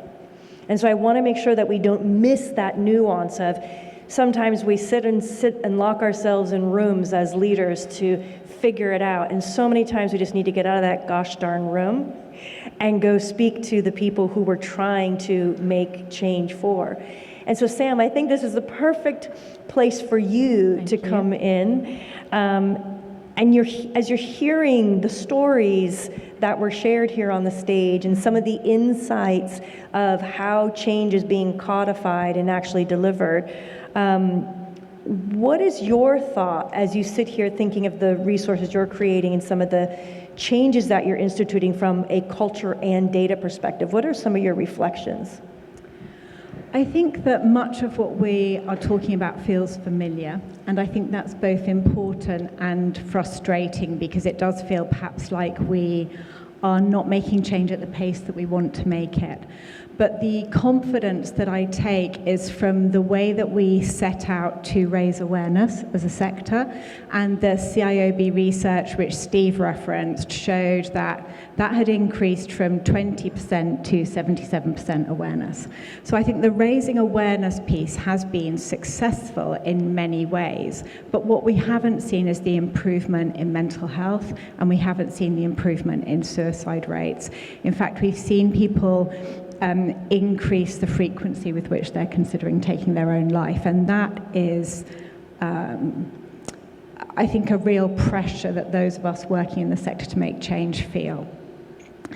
So the work that we are very involved in and hopeful about making positive changes, the research work that we're doing with the University of Warwick and the Construction Leadership Council, as well as other partner organisations, including Balfour's and MACE and HSE. And the reason that research matters is because it's about understanding where we can make effective interventions throughout the sector in organisations of all sizes. And it's about codifying that into a joint code of practice and sharing practice that people can be held accountable against and referenced to see what good practice looks like. But most importantly, I think it's about actually measuring that the interventions we put in place are effective. And our ambition is to create a sector-wide shared data set. I think this is part of what Steve might have been expressing. Looking for organisations to work together. That's been much of the work I've done since I joined MATES, was building those relationships, so trying to look at working with Lighthouse, for example, to share data, so that we can both understand where organisations are against best practice and where we put interventions in and see what it is that they're doing. And broadly speaking, whilst many organisations have different recommendations, at MATES we have 10, I think we can always really cluster them into 3 areas. So the first area is what we've spoken about a lot, which is about trying to create working environments that are good for people's mental health. For most of us, work is good for us. It gives us a sense of purpose, identity, and financial security. And that isn't the case in higher risk sectors like construction. So the challenge then is, what do we do to create an inclusive culture? And we've shared many good ideas here, everything from physical things like basic facilities right through to training from the moment you come on site to help people understand their own emotional well-being, be able to talk about it and speak it into an environment which is both invited and responded to, and then has good signposting to support services. And indeed a whole range of support services, because we know those struggles manifest themselves in lots of ways, from substance misuse to porn to online gambling to relationship difficulties. So we know we need to be able to offer support that's specialist and tailored and understands the sector people are working in. Which leads me on to the second area of intervention, and that's about people's working practices. That is about how do we make work more flexible, more able to support people to have a life that is good for them outside work, so that they can do all the things that we're recommending that they do, like get fresh air and get exercise and eat well and have relationships and be part of their communities and be in sports teams and take their kids to school, or all of those things. So what can we do as a sector to actually change working practices to support that? And then the third part, which I don't think we have talked about today, but is actually core so often when people are really struggling, which is around financial security.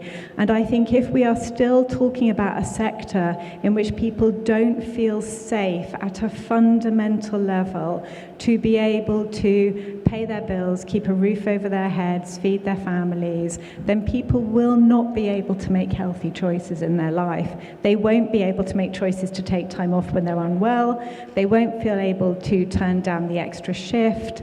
And they won't feel able to raise concerns about risk. And so we know that we need to be working in those 3 areas. And then the top and tail of it for me is set standards, so that joint code of practice I think can really help us change things, as can other codes of practice, and measure what we're doing. And I think coming from a charity background, it's really deep within me that if you're given charitable funds, you are obliged to use them efficiently. And I don't think that we are challenging ourselves enough on that as a sector. And that to me is about collaboration and that sort of shared working. So that's what we're doing. Excellent.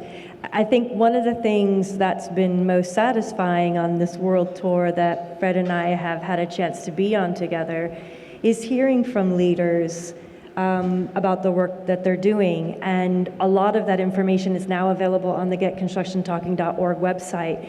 So if you want to hear what leaders are doing, if you want to hear how they're putting those things into action, please consider that a resource to have conversations internally. When we were in Sydney, Australia, we heard from a female CEO of a general contracting firm who had said that she knew that this was the last role she was going to take before she was going to retire. And so she asked herself before she stepped in that role, what do I want to change about this industry before I leave the industry? And the two things that she said she wanted to change was she wanted to create greater opportunity for gender equality in the C-suite. And the second thing is she wanted to take care of the supply chain. So she determined that as a general contractor, she would only partner and take work with owners who agreed to pay her supply chain.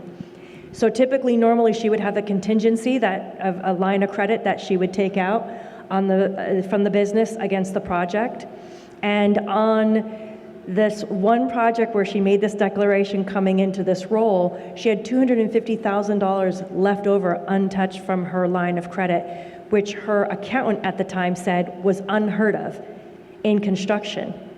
But that one act of saying, if you're going to come on our project as a contractor, know that your pay, because oftentimes the most weakest link in the chain of the supply chain of the industry takes the greatest financial risk.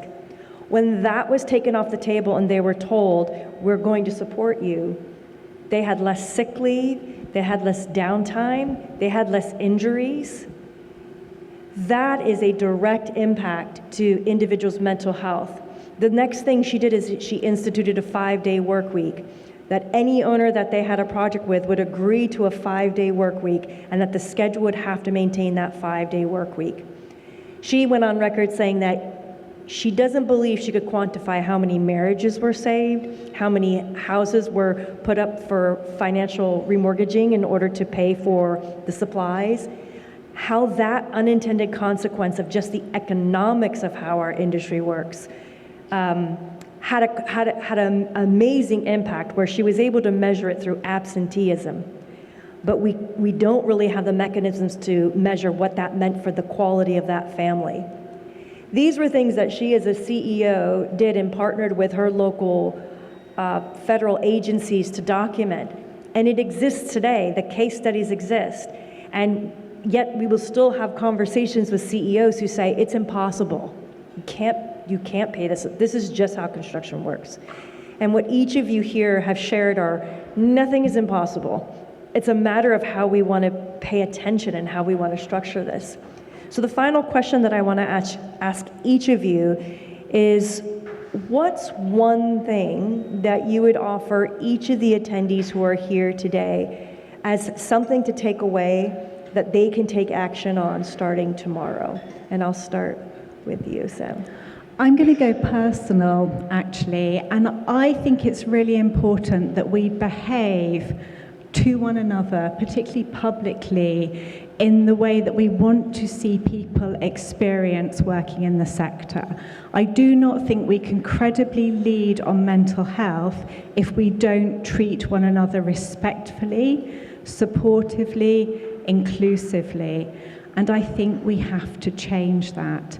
And that, to me, seems to be something that perhaps isn't appreciated, because when we don't behave in that way and people see us behave in ways that don't support one another's mental health, they note that it isn't safe for them on some level.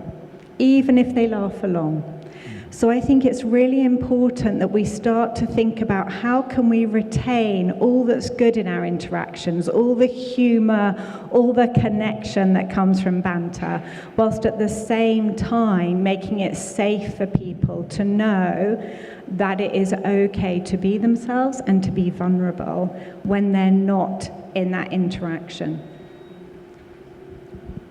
So I think be brave. So everyone in this room will probably quite regularly be thinking about mental health and how other people they're talking to are feeling. But I imagine when you go back to work, there's lots of people who it doesn't even cross their minds. So be brave to raise it in every meeting you're at, get it on every agenda. I'm sure you'll have health and safety moments. Why not make it a mental health one? Just get the topic out there, get people realizing that it's normal to talk about, and then slowly things will start to change. Sometimes it can feel quite overwhelming. When I started trying to develop this considerate client model at Parliament, I thought, no one's ever going to listen to me. I've got a real uphill battle. But in probably about 2 years as well, we've come so far, and everyone's on board with it. Why would they not be? So be brave. So I'm going to go a little different. Celebrate. I need everyone to celebrate the people that work in construction. Not just the end product. The end product's great. But the people who choose every day to come into this industry and work need to be celebrated. When we celebrate and acknowledge that work, when we see them, and we know that they know that they can be heard, I think that creates a better sense of belonging, and it goes towards inclusivity. But we have to know that people matter, and those people need to know that we care. And so celebrating our people, not just the projects, is going to be an important mechanism for us to actually shift that dynamic. And when that pride goes up in the individual worker, it also goes up in our public sphere. One of our challenges right now that we face in the United States is that construction is seen as a nuisance. End product, we all love. The process of building that, we don't quite so much. And so when we aren't celebrating and we aren't actually being proud of who we are and what we do every day on the job sites, that's not spreading out into the public. That's not helping them see us as more than just a nuisance. We every day, as the general public, need to be celebrating our construction workers. But if we as companies aren't celebrating them every day, it's not going to translate or transfer. Cool. Yeah, I love all those answers, and I hate what I'm about to say, but I'm going to give a really boring answer, but I'm going to get something that's tangible. Is we work in a risk-based industry. We understand risk. We understand it so well, and we manage it so well, whether it's safety, whether it's other elements of health. One thing that personally we're driving forward next year is to ensure that every single project has a high-level health risk assessment, which includes psychosocial risks. So it's understood. We know that when we set up a project in the Isle of Skye, we know there's going to be removal of support network, there's going to be remote work, and we already know that before we've done anything when we bid for it. But yet we wait until the project's up and running to then start to think about it. That high-level approach should be the same for everything. It doesn't matter whether we're working, we're talking about halves, we're talking about silicon management, anything like that. Psychosocial goes in the same box, and we manage it from the start because it's a known risk that we can do something about before we've even got there. I prefer your answers. Excellent. Well, thank you so much. We are running just short of time. We could probably have one question, and right here at the front, and then I know at the back too. So we'll just quickly see if we can get through these two. Thank you. You touched on it slightly. I think, I was waiting for someone to say about financial support. I want to ask really direct to those in government and main contractor. The payment charter hasn't worked. Small contractors are one of the biggest reasons of suicide. There's been a recent story of a guy who's employing 15 people and has to go to a food bank because he's just not getting paid. When are we going to get a structure right where we don't pay the main contractor everything they're owed? The business owner, the person who's building this building today, makes sure and guarantees that all the small guys on site are getting paid. And when are the main contractors going to stop mincing around with CIS and false unemployment, self-employment, and ban that from society, full stop in construction, and stop hiding behind the fact that we can't make everyone on PAYE because then the plumber can't go to do a domestic job. It's just rubbish. the end of the day, there's people not getting paid, and that's the biggest reason. So you can have a mental health room, you can have a day for this and a day for that. But until you start paying people, nothing's going to change. So can anyone just, well, sorry to point it out at you, but you put yourself in the line. As a main contractor, rather than what you've just said, what are you going to do about that? What are you going to guarantee that people are going to be paid? And maybe walk away from this worryiness about having to employ people and have less subcontractors, having more directly employed people so people do get paid. Yeah, no, thank you. I'm not going to disagree with you, and I'm not going to lie and say that in my role as head of health for Balfour Beatty, I have the direct influence on this. You know, those decisions are above me. I'm quite happy to say that. I don't disagree with any of you saying it. It falls back to the point I made earlier about getting the basics right.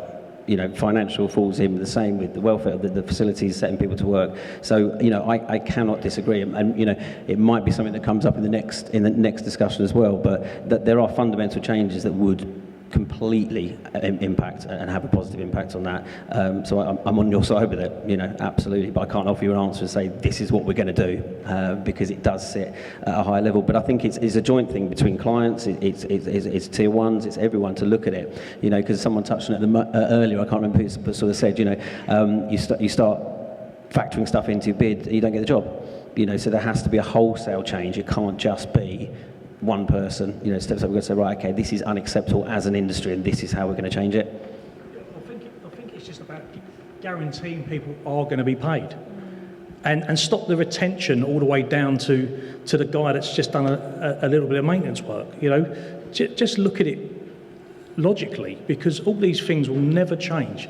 The biggest impact is people's welfare, their money that they take home to their families. It's all very well saying you can have the weekend off. But if you ain't got no money because you're not being paid, what are you going to do? You're going to sit in your room and do nothing. So that's where the whole industry needs to just wake up and smell the coffee. I agree. I'm banging on worse I think you're preaching to the choir in this room, but please a round of applause for our panel.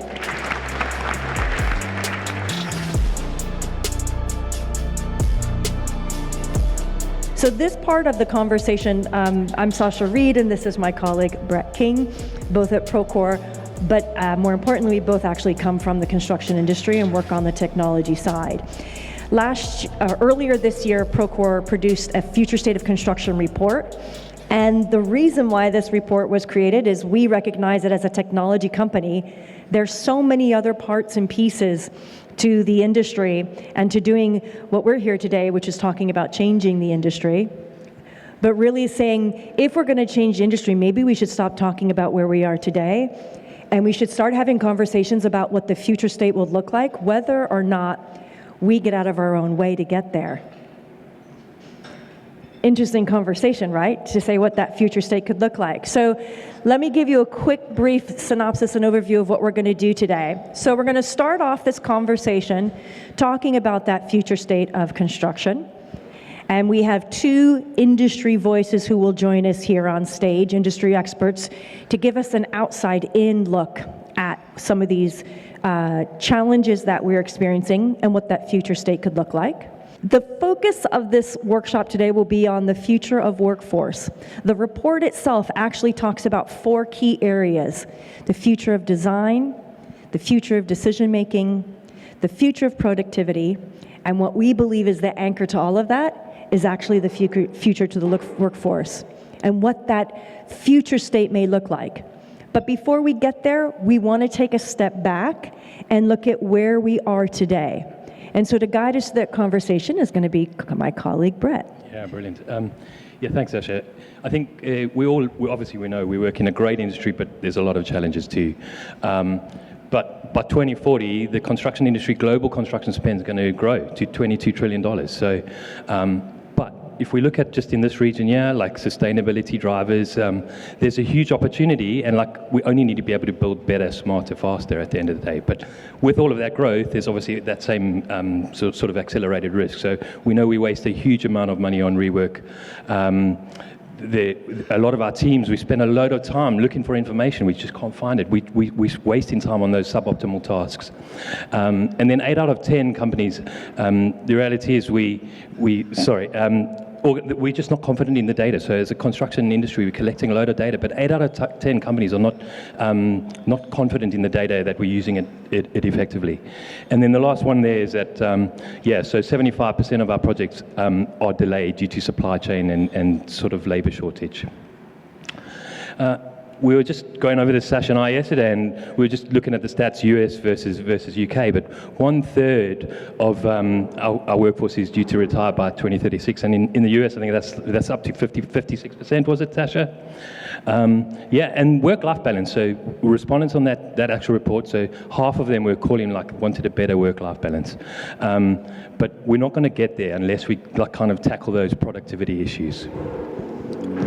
For those two statistics that we just shared, is any of that new news for someone? I feel like we're all fairly familiar with that information. So as we talked earlier about one of the best ways to look at when you're creating change or to look at what the future state looks like is just to go and talk to the people who are at the crux of what you're discussing, and that's what a lot of this data is. So from a workforce sentiment, from our research, we found that 60%, and this, by the way, just to qualify, this research was done across 8 countries and 1,200 construction professionals, so very much your peers. So from a workforce sentiment, over 60% of those that we surveyed said that they stay in the industry of construction for growth and advancement opportunities. So those who choose to stay in our industry, that's the primary reason. But 35% of those that we surveyed said long hours and unpredictable schedules was a key challenge, if not a reason for leaving the industry. So I think we've heard both of those things here today. Potentially not the growth and advancement piece of it, but do know that that is a core piece of being seen by your company, being acknowledged for the work that you're doing, being measured for the work that you're doing, and then to your point, sir, for being rewarded for the work that you're doing.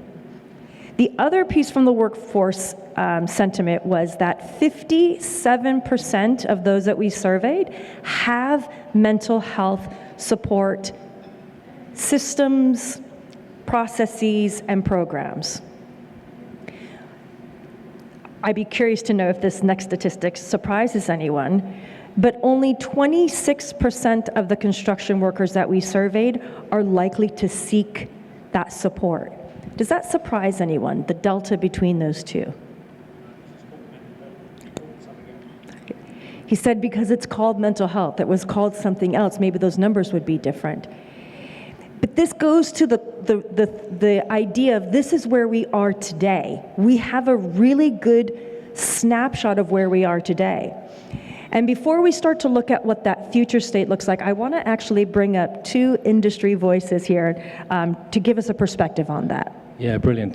Just want to welcome up to stage Catherine Thompson, from Deloitte. And Catherine, you've lived this life, I think, from strategy to actually delivery out on site. And then also joining Catherine will be Dr. Nanaya Nsiapia, who's a doctoral researcher at Loughborough University. And Nanaya, I think the conversations we've had are around change management, but it's brings that real cultural and behavioral element. And I think that's no one better to talk about that than you. I think it's very, very important. There's so much that has been said today. If I can just continue from especially our first panel and some of the things that were shared. I think that whenever we talk about mental health, one of the things that we have not really paid attention to is the effect of digital use and how that contributes to our mental health within the construction sector.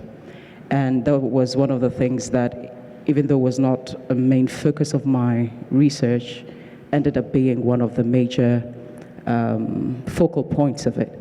Because when we talk about our use of digital technologies, we don't just use the technologies in a vacuum. It's not just a mechanical pressing of taps. There is the social self that we bring into digital engagements. And so it matters when we talk about the construction environment and the kind of environment that we've created, because you bring that psychosocial self into digital engagements. And that has an impact. Whenever we talk about mental health and emotional related issues, people tend to think it's a you problem. But from my research, it's not just an emotional problem, it is a performance issue as well. Because that's where my research started from, the performance issues that could then be traced to mental health issues and psychosocial issues. So for instance, when we talk about the industry project level culture, our good gentleman here mentioned time. Nobody stops for anything in construction. It's perform, perform, perform. And we forget about how that pressure has on the quality of engagement that we have. We also can look at the demography that we have in construction.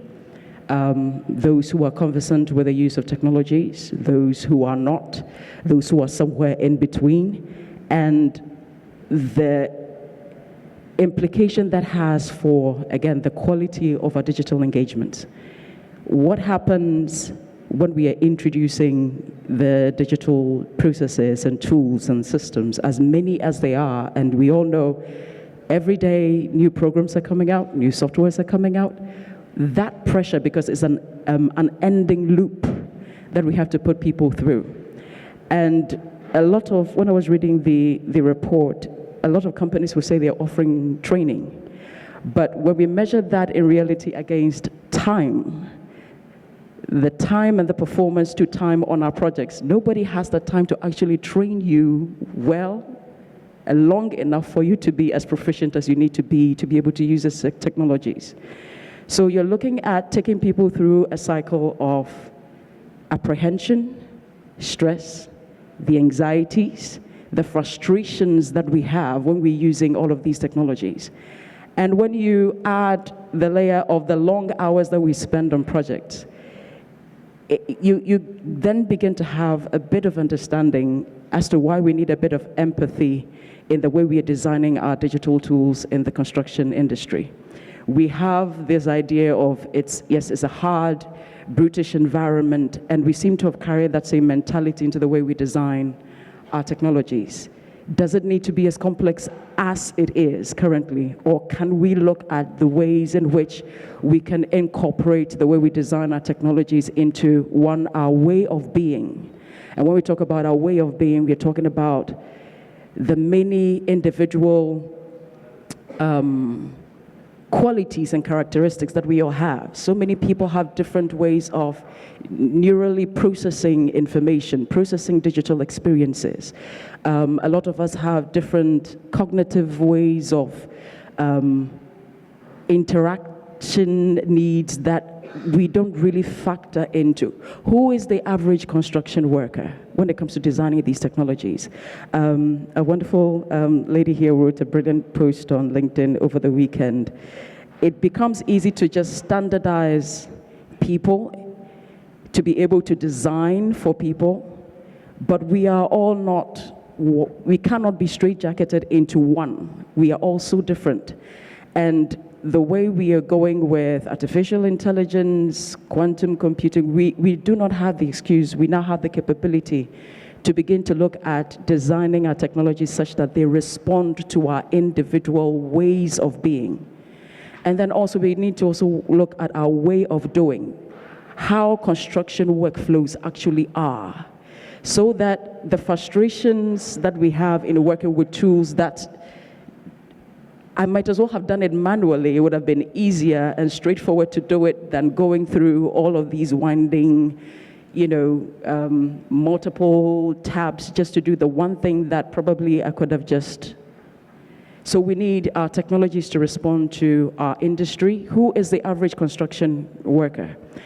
And if we do not get into that place of partnering with our technology developers to be able to see who we are, who is the average construction worker?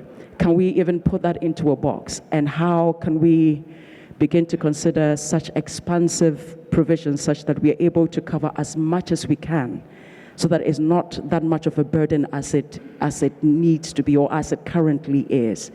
And so there are a lot of issues to look at. There is the social, there is the human, the individual aspect that we need to consider. There is the organizational, and then as an industry, we need to come together to begin to advocate for our workers. And like has been said previously, until we start looking at them as just expendable resources, and begin to actually see them as valuable parts of the delivery such that their needs matter, we are going to deliver the beautiful projects, but then we are going to fray a lot of our people. We're going to deliver beautiful projects at the expense of the well-being of our people. So in summary, I think that's what I'd say to everything. I've often said that people, we talk about non-renewable resources, people are a non-renewable resource, whether we recognize it or not. Catherine, I wanted to get some of your reflections as you've been hearing the ideas shared today. So my job is often to come in and help large organisations implement significant change to operational workforces. So I work a lot in energy and resources, I've worked a little bit in defence, so I've worked in a lot of project-based environments, out on mine sites, project sites, that type of thing. And essentially someone up here has said they want someone right here to do something differently. And more often than not, what they forget is that is what they have to do, is look at the individual on the ground, understand their reality and help them do something differently. There have been so many good examples here today around what makes a difference, what simple things can be done, and also what harder things need to be challenged in order to really make that difference. And I think I'm someone who kind of gets brought in and they say, right, now help me do this. And I'm going, okay, all right, let's solve this problem then. And the key things that really make the impact for me is, one, is understanding that operational reality. I'm so pleased that that's kind of where we started today, was understanding the reality on the ground, because so many times I go in to companies that operate globally and they want to deploy a new piece of IT tech, or they want to change a process or change a system. And I go, okay, well, what's your thoughts of training someone? And they go, oh, we're going to get people to go out and train them on the tech on the ground. And I go, okay, so that site you want to go to, one plane flies a day. There are 13 spots on that plane. Your trainers are not going to be top of that list because they've got to get the work done. So how are you going to do it now? And they look at me and they go, oh, right, okay, we might need to think a little bit differently. So there's a lot of that type of thinking. And I would say, really, you can't say that you keep your operational workforce, your frontline workforce at the heart of what you do, and then not actually do that when you think about the principles by which you operate and the way you do things. So I think really being true to that and the implications of that is really important. The other thing people often say when they talk about putting workforce at the heart is, I go, okay, so if they're not ready to change, if they're not ready to do something differently, are you going to stop this work until you get them ready to do something? And I get sort of a stare. I go, well, that's the reality of putting the workforce at the heart and really listening to them, is you have to be so committed to helping the individuals on the ground do something different that you are willing to stop the job if they tell you they're not ready. One company I worked for did that, and it changed the entire way the project got ran. And the voice of the end user really got pulled up into the forefront, and they got put at the heart of what we do, because that simple decision was leaders really fully committed to saying, yeah, if we're not ready, then we'll say it. The quid pro quo then was that the individuals on the ground would get involved, but they would get involved because they trusted that the people were actually going to listen and stop the work. So there's that absolutely two-way street, and no one is saying it's all one way, but you can't say you're going to empower people and then not empower them. That doesn't work. That builds them and us culture, and that is really, really hard to try and shift when I'm looking at cultures.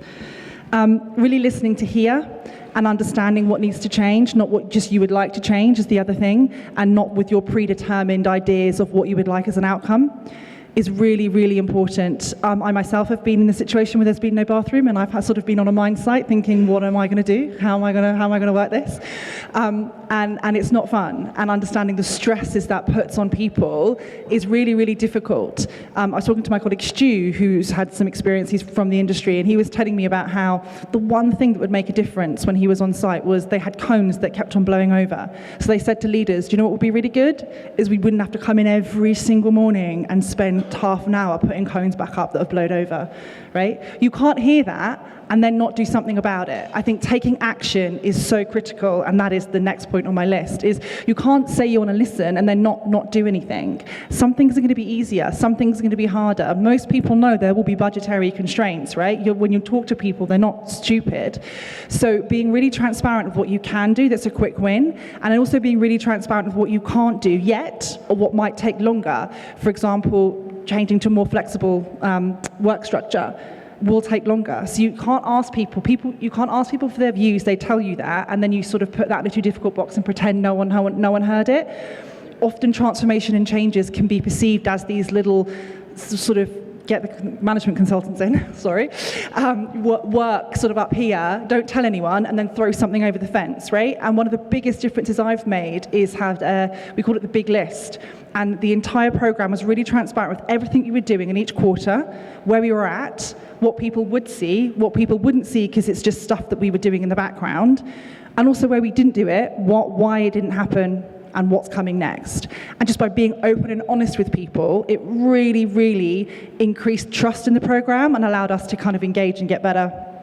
And then, that was my final thing, be transparent. Look at me go, all four, nice and neat. So yes, those are the three things. Really understand the reality, listen to hear, take action, and then be really transparent with what you're trying to do. That builds a culture of trust, goodwill, and the whole workforce is much more willing to go on the journey with you.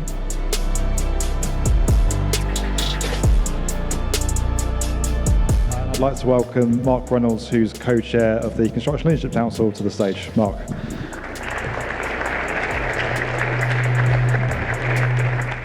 Thank you for being with us, Mark. So as I said, Mark is co-chair of the Construction Leadership Council and also executive chairman of MACE, one of the biggest contractors in the UK.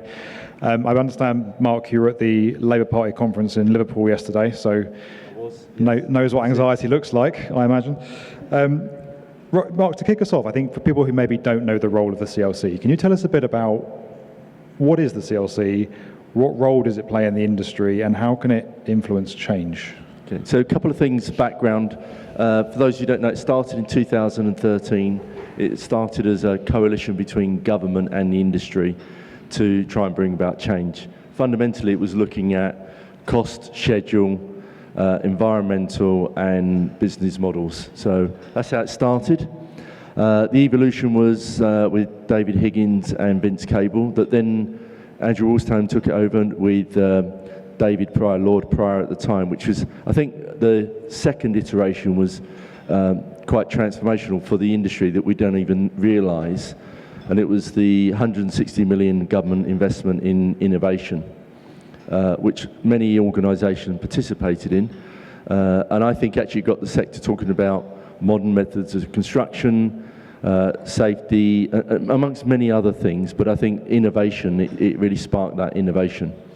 When Andy Mitchell took over in 2019, we were very much thinking about how we transform the CLC, and Andy came up with a phrase which was, it was about convening the industry, and that was a goal that I think he exemplified, and we began to do to work together, and particularly looking around sustainability. And then COVID came along, and we all know what a game changer that was. And fundamentally, we moved away from being a group of a board, which was run by industry and met infrequently, to a network. And that's, I think, with the transformational power of the CLC, it's a network. And really, in a phrase I use it, and it was with any bodies, industry bodies, that we're trying to connect, convene, and amplify. And what I mean by that is that when we start to work together as an industry, we go to government with our propositions, what we really get is a result. And there's several results we'll talk about in a minute, no doubt. But you know, the idea is there's lots of good things going on in the industry, but when we get behind a few collective initiatives, we can do many great things. And when I sit there, and I'm glad you did reference the party conference, yes, it's quite interesting when you go and deal with politicians. I work on the basis that they work for us, we don't work for them. We pay our taxes, and they're there to do a job. And I'm always quite direct with them when we have that dialogue with the right people. And actually, they want to do a good job, so in many respects, they're there to serve. They always say that, and they are when you get them in a room and you help them. And the problem is I see industry, across all industries, and government on transmit mode, and very little about solutions. And whatever we choose to do, whatever initiatives or opportunities we want to develop, we must do that in collaboration with them. So the role of the CLC is very much about how do we bring the industry together to speak with one voice, how do we have impact, and that's not to undermine great work that people are doing, but it's more about driving change and solutions. And on that point, one of the biggest issues on the CLC's plate right now, one of the biggest issues on the industry's plate right now is mental health. That's why we're all here today. You've been involved in the CLC, I think, for 8 years altogether now. What action and what progress has the CLC made on tackling mental health in construction to date? So it's really interesting to listen to many of the things that have been said, and I was really struck by a conversation, I think, not in the last session before, about payment. You know, I've sat there in Mace, and as you know, my tenure of 12 years as being chief exec, 2 years of chair, and seeing, you know, unfortunately, grown men cry in front of me of losing their business. And primarily they lose their business because of lack of cash. And you know, I hope this gets recorded and shared in the press, is that when I got appointed as co-chair of the Construction Leadership Council by Lee Rowley, the first thing he asked me to do was said, "Mark, can you please abolish retentions?" He said, "We will never be able to get that on the political agenda. I need primary legislation." I only learnt what that was about 3 years beforehand, but I need primary legislation to change this. And we tried for a couple of years really hard. We spoke to JCT about getting the contracts changed, about fair payment terms. And I'll be quite perfectly honest, it was blocked by the housing sector and the property sector. So BPF and HBF were the two organisations that fundamentally block it. I learnt about how the JCT works. And interestingly, it was NEC taking away retentions. So retention is about 4 to 5 billion pounds a year held in the supply chain. It costs tier ones about 15%. So, you know, from a Mace perspective, 25 million, there's about 22 million that we owe through our supply chain. We can't afford to go around and give that away because we'd be out of pocket. But actually, it's all of our clients have mechanisms through the contract to just release retentions. And actually, what we've been lobbying for a while is to get that changed. So under the Procurement Act going through consultation at the moment, retentions will change a different form. You know, so, you know, getting liquidity into the supply chain and cash into the supply chain. Other areas about certainty of work, we've been talking about government pipeline. I've sat in front of 2 chancellors and shared with them their documents they didn't even realise exist. You know, yesterday they were talking about the online dynamic pipeline in construction, realise why it's so important, because, you know, we need as an organisation to plan and invest that then we can then flow that down to our supply chains. So not many people see what goes on in the background. I don't expect them to. But actually, if you look back after 5 years and say, oh, yeah, we've abolished the detentions, we've sorted out Building Safety Act such that the industry and government is now working together, we can move forward quickly so that jobs progress, so that we can then get on and do some work. Is that helpful? And there'll be several other things. Skills, you know, tremendous amount of work done on skills, you know, with people like Ian, who's sitting there, he's got his head down, taking notes for me. You know, we meet weekly as the CLC to look at how we can utilise the £625 million, let me say that again, extra £625 million the government gave over the next 4 years to promote skills in the industry. And we've openly said we do not have an attraction problem, we have an absorption problem. 50% of the people going to get full-time training do not get jobs. So how would you feel if you spent 3-4 years at college to be trained in something you really want to do and you don't get a job at the end of it? It's not great for your mental health. No. I mean, those issues are important. I mean, we've talked on about payment, about contracts, about all kinds of things this morning. They're all important parts of the picture. One thing that I hear on sites when I go around, when I talk about mental health, and you hear very kind of flippantly said sometimes, is we just need legislative change. Like we had with physical safety in construction, there really was that reckoning in the 90s. It's not as simple as that, is it? No, it definitely isn't. Look, I can remember implementing behavioural safety change, or behavioural safety programs, in 2003, 2004. That was not legislated in any way, shape or form. That was a few organisations, BAA at the time, Heathrow Airport Limited today, who actually embraced it. They took a centralised view of behavioural safety. On London 2012, we didn't take a centralised view, we took a decentralised view, but we wanted to bring what was the tier ones, the projects, the major projects, up to the same level. And I think that was a good approach, because we learned through the first step. We then evolved and let others through the second, and let them go out and do it in their own way. So I think that was a positive change. I think the same with well-being, mental health, all of the things need to be done by the industry. This is not legislative from government. What we need government to do is, where we can't solve the problems, we do need legislation. But it's the fundamental underlying things, like how do you get cash into the supply chain? How do you give good, meaningful jobs to people who want careers and feel safe and secure and can have a good working life? That's the role of government, is doing the enablers behind the scenes to support us. But industry needs to step up and do it itself. And that's where I get frustrated, is that we all are part of the problem, but we're all part of the solution. It's a good point. I was just going to reflect on something, because you talk about a lot of good work that's been done. A lot of people in this room have done some exceptional work. But you kind of reflect, at least I do sometimes, and you ask yourself, well, we're doing all this great work, we've got all these great campaigns, but we still feel like we're still facing these issues. We've still got a big skills crisis. We've still got a big mental health crisis. Do you think we're making progress steadily and quietly? And where do you hope we'll be on mental health in, say, a year's time? Well, the definite answer is there must be 80, 90 people in this room. So we are making progress, because if you did this 10 years ago, you probably wouldn't have anyone.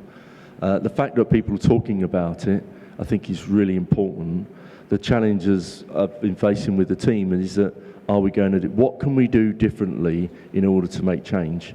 Just listen to the last talk about how we can actually observe things. I did my BUPA health check last week, and it was quite interesting. I was asked about mental health, and I went through 20 odd questions, and I wondered why I was being asked to do it. I'm one of the lucky ones. I don't quite appreciate as well as people who have got mental health issues. The fact that I was being asked those questions, and we were saying earlier, just before it came up, is that if we all did something like that and we knew how to problem, you could then manage it. And it's like anything, management information, is that if you know someone is vulnerable, you'd support them in a way. And this is the thing that we talk about very much at the moment, is how do we move from support and talks and things like that to real prevention. And that's ultimately, I think, we've got to move away from. It doesn't mean we stop doing supporting people who need help. But we've got to get into this prevention, is understanding where people are at risks. What are the top risks? Top risks tends to me, and my view is, and we're doing some research through the CLC at the moment, which I'll give that a plug in a sec. But my view is money, working conditions, making sure that people are, when they need to talk to someone, has got someone they can speak with, and making sure that they don't feel victimised in whatever they do. And again, we've spoken about site welfare facilities. Why is it that someone gets treated less than others? It just makes you feel uncomfortable. So, we're all equal in this world, and we need to make sure that people are treated properly. So I think there's some basic human principles we've got to apply, but fundamentally for me, it's about, being able to talk, share, and observe where we are today. But we have to shift. I think my personal view is we have to shift towards a preventative solution, and some of that is done by the industry, and some of that's going to be done by government.